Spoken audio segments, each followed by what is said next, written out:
ตุหยังคนดีแฟนเจ้านี้หรือเขาไปมีผู้ใหม่อยากหูเดลาเป็นอย่างน้ำตาของน้องจริงไหลผู้ใดเดเฮ็ดใส่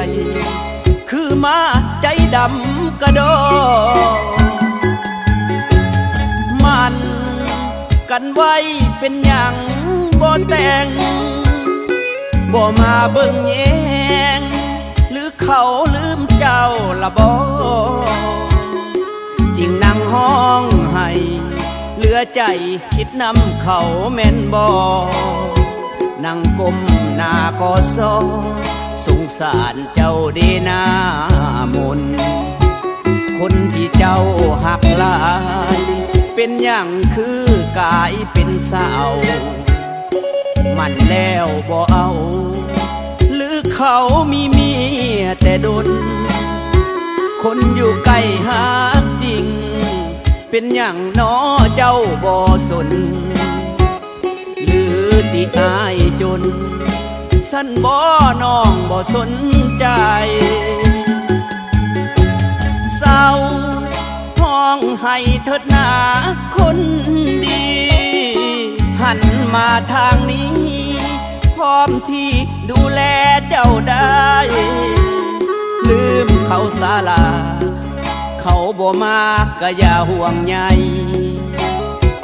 ถ้าเขาบ่มีใจยังมีอ้ายคอยเช็ดน้ำตา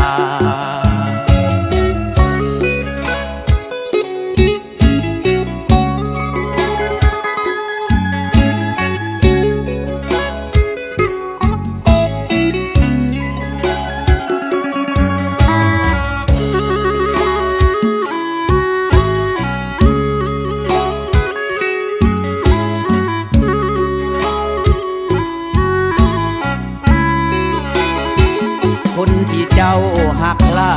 ยเป็นอย่างคือกายเป็นสาวมันแล้วบ่เอาหรือเขามีเมียแต่ดน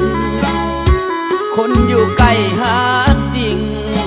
เป็นอย่างน้อเจ้าบ่สนหรือติอายจนสั้นบ่น้องบ่สนใจเศร้าห้องให้เถิดหนาคนดีหันมาทางนี้พร้อมที่ดูแลเจ้าได้ลืมเขาศาลา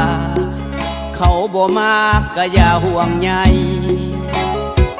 ถ้าเขาบ่มีใจ